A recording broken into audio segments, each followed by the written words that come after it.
Olá, segundo ano, tudo bem? Então, vamos mais uma videoaula.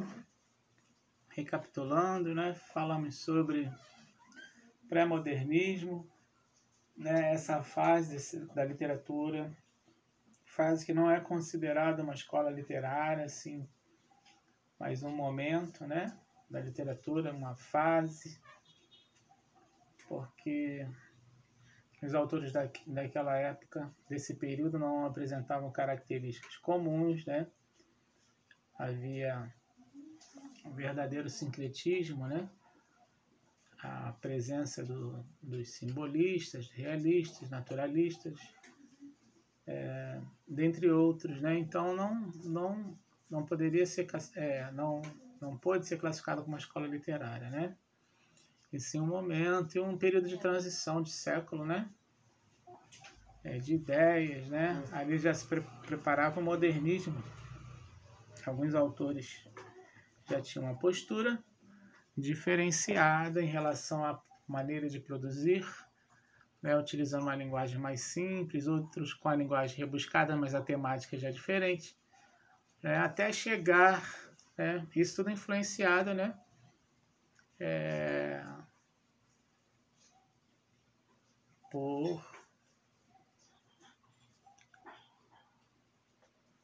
Influenciado pelas correntes de vanguarda, ó, que apagão deu?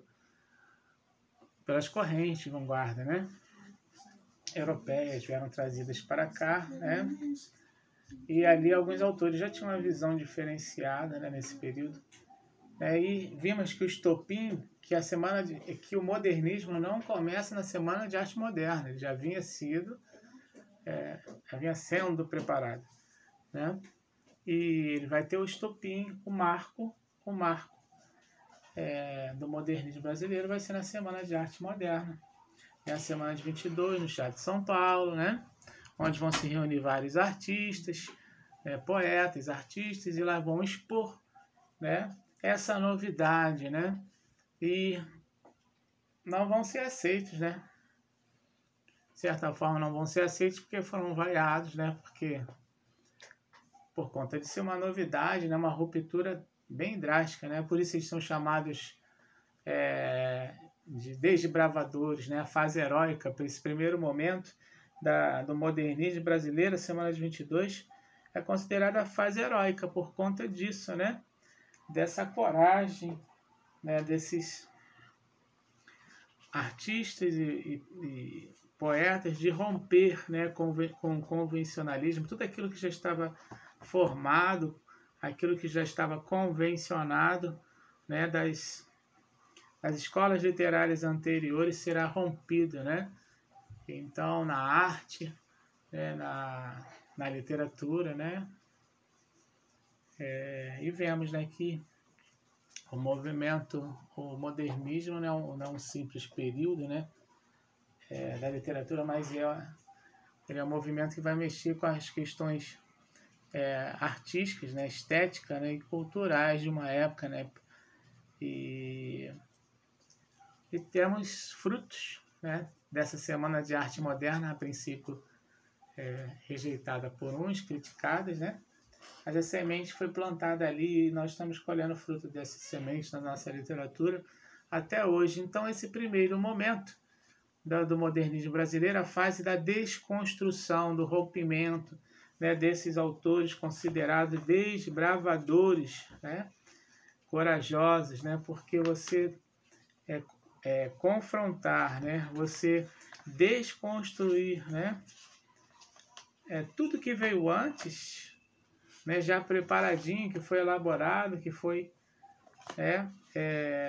organizado, convencionado como literatura, por exemplo, os parnasianos, né, que tinha a valorização da forma, da métrica, né, da rima, as obras dos clássicos, né, quanto mais se aproximasse do real, mais perfeita seria, e vem o modernismo para desconstruir essas questões, né? Então, essa primeira geração, né, a geração de 22, né, onde os principais autores são Mário de Andrade, Oswaldo de Andrade, Manuel Bandeira, Alcântara Machado, entre outros poetas, são considerados o que? A fase heróica, né? A fase heróica. E é considerado uma geração, como eu falei, né? Corajosa, né? Porque ela vai bater de frente mesmo com as questões, por isso foram vaiados. Então, qual o primeiro que precisamos lembrar, revisando, né, essa primeira geração? A primeira geração modernista, ela vai ser a geração considerada a desbravadora, é conhecida como fase heróica, é o período de experimentações, né, as correntes de vanguarda, né, experimentalismo, rompimento com as questões estéticas, né, com a forma, com a rima, com a métrica, com todo o convencionalismo, né, aquilo que foi convencionado, né, o modernismo virá romper, então ela vai bater de frente, com essas escolas anteriores, com essas estéticas anteriores, né, com toda uma estrutura que já havia sido convencionada, né. Muito bem. Aí já falei dos autores desse período, né? E vamos aí falar agora então da segunda geração. Falamos da primeira geração modernista, né? Conhecido como pioneira, né? Desbravadora, conhecido como a geração que rompeu, né? Fase heróica de rompimento, né? Eles não tinham certeza no que iria dar, né, esse rompimento, mas a única certeza que tinham é que daquela forma que acontecia a literatura, a arte, né, eles não queriam mais, né? Então surge aí nesse período de transição, é claro, por questões didáticas nós separamos, né? Mas não é assim, fechou a gaveta, acabou a primeira geração, agora abre a gaveta, começa a segunda geração, não. Isso é um processo, que vai acontecendo, ainda vai haver a presença de algumas características das escolas anteriores, né, dentro da formação das obras desses autores, né? Mas o que fica assim em destaque nessa primeira geração é o uso de maneira mais intensa das correntes de vanguarda que foram apresentadas. Aí vem a segunda geração, a geração de 1930, né? A geração que é chamada geração de amadurecimento, né? É uma geração que ela vai vir, né, com outra visão, né? Poetas que virão com outra visão, poetas que não vão estar preocupados com a questão mais do experimentalismo, mas sim eles vão ter um olhar diferenciado e vão amadurecer essa proposta da primeira geração. Na verdade é isso, é o amadurecimento dessa proposta, é o rompimento, mas é só o rompimento. Por exemplo, algumas estéticas anteriores não eram engajadas, né? Não eram engajadas e não eram engajadas politicamente, socialmente, não se preocupavam com as questões sociais, né? Não olhavam para o que estava acontecendo no entorno, né? Por exemplo, para o parnasianismo, a arte pela arte, né? Então, ali há desconstrução simplesmente por desconstruir, mas só que os poetas da segunda geração vão vir amadurecer essa ideia. E aqui eu venho apresentar alguns deles, né? Carlos Drummond de Andrade, Jorge Lima, Murilo Mendes, Cecília Meirelles, Vinícius de Moraes e Vinícius de Moraes.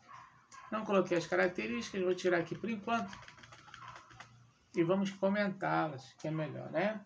Mas antes de falar das características, eu preciso falar, né, que esse período da segunda fase do modernismo, né, apenas uma introdução ao modernismo, a segunda geração, os autores, mas falar um pouco sobre, né, essa geração que vai ter no início em 1930, né, é o período da ditadura Vargas, né, do momento histórico, né, vai aparecer como momento histórico a ditadura Vargas, Revolução Industrial, vai acontecer o crescimento das cidades, né, dentre outras, né, o desenvolvimento da imprensa também nesse período, né, veremos assim um aumento de bibliotecas, dentre outras coisas que vão acontecer, né, nesse período.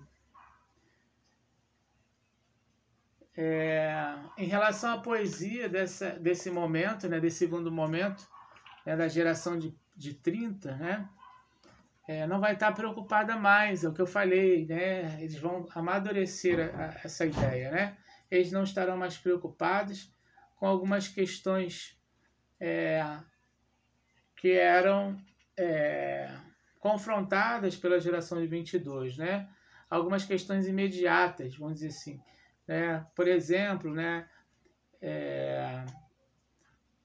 a destruição dos esquemas do passado, né, as coisas que foram convencionadas, né, então a preocupação era romper com essas coisas, né, do folclore. Então, essas questões, a geração de 22 não vai estar preocupada em relação a essas questões, né, mas ela vai estar preocupada agora, vai ter uma visão diferente, né, mas com... Por exemplo, né, com os problemas da sociedade, né, as dificuldades que a população passa, né, são as questões chamadas questões universais do homem, né, os problemas sociais, né, as dificuldades e também e direcionar os problemas do seu país, né. Então, nessa segunda geração, apenas como introdução, depois vou explicar melhor mais à frente, nós estamos falando desses autores, né? Autores como Carlos Drummond de Andrade, Jorge de Lima, Murilo Mendes, Cecília Meirelles, Vinícius de Moraes, vão falar sobre e tocar em algumas questões, né? Que envolvem o cotidiano, né? Os problemas do cotidiano, e vão também, de certa forma, utilizar na linguagem, né? Em relação à linguagem, as linguagens mais simples, linguagem do cotidiano, a presença de personagens do cotidiano. Vamos ver a chegada aí da prosa urbana, da prosa intimista, né? As questões psicológicas vão aparecer, né, em algumas obras. Também, no caso, as provas regionalistas, né, onde vamos perceber algumas questões que vão falar do homem do sertanejo, dentre outras questões, né? A segunda geração, ela vai focar, né? Ela vai focar as regiões. Vamos ver isso, né? Ela vai trabalhar o regional, né? Então ela vai, por ela ser mais politizada, né? A segunda geração é a geração mais politizada, né? Então ela vai fazer uma releitura, uma reinterpretação, né, do abandono, né, do descaso com as pessoas do interior. Vai trazer isso à tona de novo, vai chamar a atenção em relação a isso. E nós vamos ver isso no que nós consideramos o romance de 30, questão do romance de 30, onde vai aparecer também outros autores, né, como Graciliano Ramos, José Lins do Rego, né, dentre outros que nós vamos falar mais à frente, né. Então essa segunda geração ela vai falar de quê? Né? Basicamente das questões sociais, ela vai se colocar à disposição com o seu trabalho, né, com as suas obras literárias, com a arte. Ela vai botar à disposição da sociedade para fazer crítica, para apontar os problemas. Ela vai buscar saber o motivo do problema. Ela vai trazer solução, buscar trazer solução para os problemas. E ela vai documentar esses problemas. Então essa geração ela vem trazer tudo isso. Essa segunda geração. Por isso é chamada de geração da consolidação, do amadurecimento. Do amadurecimento de quê? Das propostas modernistas, que em princípio queriam apenas romper, né, com algumas questões que nós consideramos questões imediatistas, né? Algumas questões que falam romper com o convencionalismo, né? Com os esquemas do passado, com folclore, né? E nacionalismo, e agora vai envolver, né? Essa questão da preocupação social, né? Com as questões sociais. Então vai falar do interior, aquele homem que trabalha na lavoura, aquele homem que mete a mão na massa, que produz para o país, mas é esquecido, sem saneamento básico, sem a casa direito, né? Uma cadeira de 3 pés, faltando um dos pés para se apoiar, mas se apoia nas 3. Né? A figura do Jeca, que vai ser criada por Monteiro Lobato para representar um personagem sertanejo, né? Um personagem da determinada região, né? Vários autores desse período vão falar de suas regiões, né? Dos falares, né? Dos seus falares, das suas características de cada região, mas o Nordeste será focalizado, né? Porque é a região Nordeste que será a região onde se percebe o maior descaso, né? Então apontarão para o Nordeste, vão falar da questão das usinas. Antes das usinas, vão falar dos engenhos, né? Vai falar da produção dos engenhos, né? Que produziram, tiveram seu auge e que agora estão em decadência. Vão falar algumas obras como Menino do Engenho, né? Onde o autor vai fazer memória, né? Dele criança no engenho, né? Onde morou, onde seu pai trabalhou, onde ele trabalhou, e hoje ele é o dono, né? E também outros autores vão falar do fogo morto, né? O engenho que não produz mais, dessa crise dos engenhos, do auge dos engenhos, da crise dos engenhos, e logo depois a chegada das usinas. Então tudo isso vai sendo retratado nas obras sociais, falando dos 2 Brasis, né? Do litoral, a região do litoral que não é desprovida, que tem saneamento, que tem recursos, que tem um apoio, e o povo esquecido dos interiores, do sertão, aqueles que produzem, botam a mão na massa, mas que são esquecidos pela mãe pátria, né? 2 Brasis, né?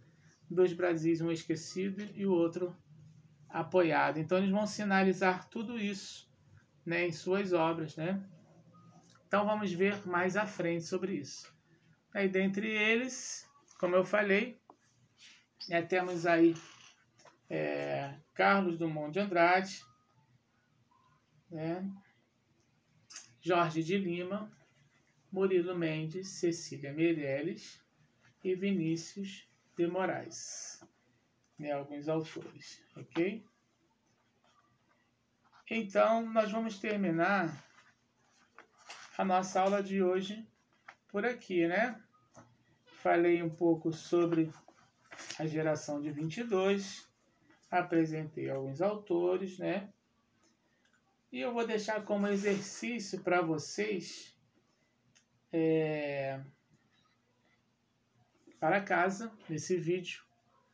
Eu gostaria que vocês fizessem como trabalho, e vai aparecer no portfólio do 4º bimestre, que vocês falassem um pouco desses 5 autores que eu coloquei aqui, que você escolhesse 3 autores e falasse um pouco sobre vida e obra desses autores, ok? Sobre a vida e a obra desses autores. São 5, escolham 3 e façam, e vai aparecer no portfólio do 4º bimestre, ok? Então termina aqui a nossa aula de hoje, videoaula. Um forte abraço em todos.